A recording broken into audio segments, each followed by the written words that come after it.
I have never seen this kind of function in the governor house before. اور یہ ہمیشہ آپ کے بایو ڈیٹا میں پہلی لائن تصور کی جائے گی. اور میں مسلم انسٹیٹیوٹ کے سلطان احمد علی صاحب کو کمپلیمنٹ کرتا ہوں. میں ان کے بارے میں زیادہ نہیں جانتا، لیکن اتنا ضرور جانتا ہوں کہ مسلم ورلڈ میں پیس اور اسٹیبلٹی کے لیے اور ان کے ادارے نے اسلاموفوبیا کے خلاف آواز اٹھانے میں ایک نمایاں کردار ادا کیا ہے. I want to compliment you. جو ایسی تقاریب ہیں گورنر صاحب، میری گزارش ہوگی کہ بار بار اور مختلف موضوعات پر ہونی چاہیے، تاکہ جو فیڈریشن اور اکائیوں کے درمیان جو فاصلہ نظر آ رہا ہے وہ فاصلے کم ہو جائیں. اور ایسی تقاریب تو دوسرے گورنر ہاؤسز میں بھی ہونی چاہیے، اور ان کی بھی اپنے اپنے ایریاز کے مشاہیر ہیں، ان کو داد دینی چاہیے، ان کو خراج تحسین پیش کرنا چاہیے. یہ جو سینٹرسٹ مائنڈ سیٹ ہے کہ نہیں صرف اسلام آباد ہی درست سوچتا ہے، نہیں ہم سب درست سوچتے ہیں، تو یہ اس وقت ممکن ہے کہ جب تمام گورنر ہاؤسز میں اسی طرح کی تقاریب ہوں، اور یہاں سے اگر کوئی قرارداد پاس ہو تو اس میں اس بات کا بھی ذکر کیا جائے. میں جو علامہ اقبال اور خوشحال خان کے درمیان جو مماثلت ہے اس پر بڑے اچھے تبصرے ہوئے ہیں. I don't want to repeat that, وقت بہت کم ہے. بس ایک ہی بات ہے کہ all great minds think alike more or less. اور ہر جو بڑا آدمی ہوتا ہے اس کی سوچ کی جو ڈائریکشن ہے وہ ایک ہی ہوتی ہے.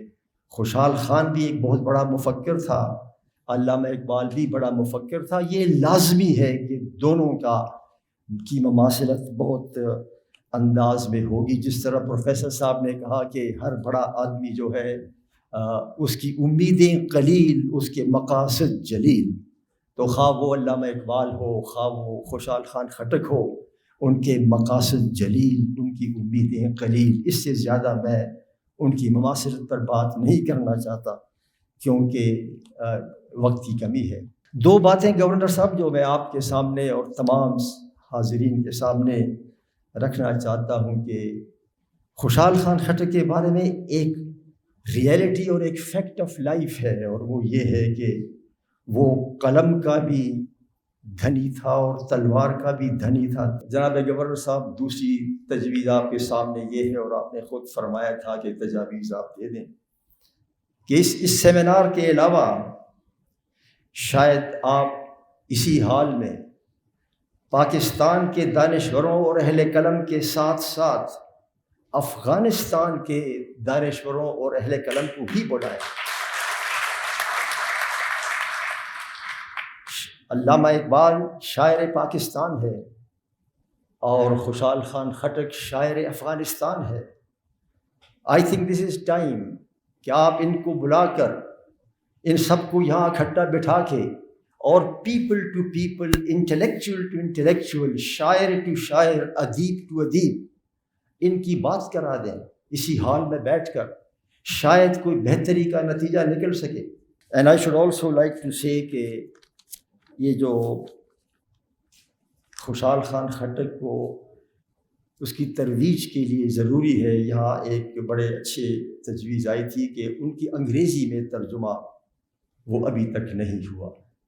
اگر یہ علامہ اقبال، یہ تو بھلا ہو ان انگریزوں کا جنہوں نے 1862 میں خوشحال خان خٹک کے کوئی تقریباً 100 نظموں کے انگریزی میں ترجمہ کیا، اور علامہ اقبال نے انہی ترجمے سے بعد میں 1928 میں دکن کرانیکل میں یا اسی طرح کسی پرچے میں مضمون لکھا خوشحال خان خٹک پر، اور اس نے اسے کہا کہ اگر کاش مجھے یہ پشتو آتی تو میں خود ان کا ترجمہ کرتا. یہ ان کو اس وقت پتہ لگا جب انگریز نے ان کا ترجمہ انگریزی میں کیا تھا.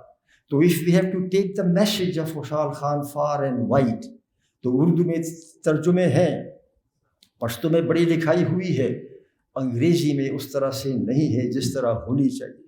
تو یہ میری چند گزارشات تھیں، وقت بہت ہو چکا ہے. But I just wanted to place before you, Governor صاحب, these 3 suggestions which if you think over it in leisure it might develop into something of value. میں آپ سب کا شکر گزار ہوں.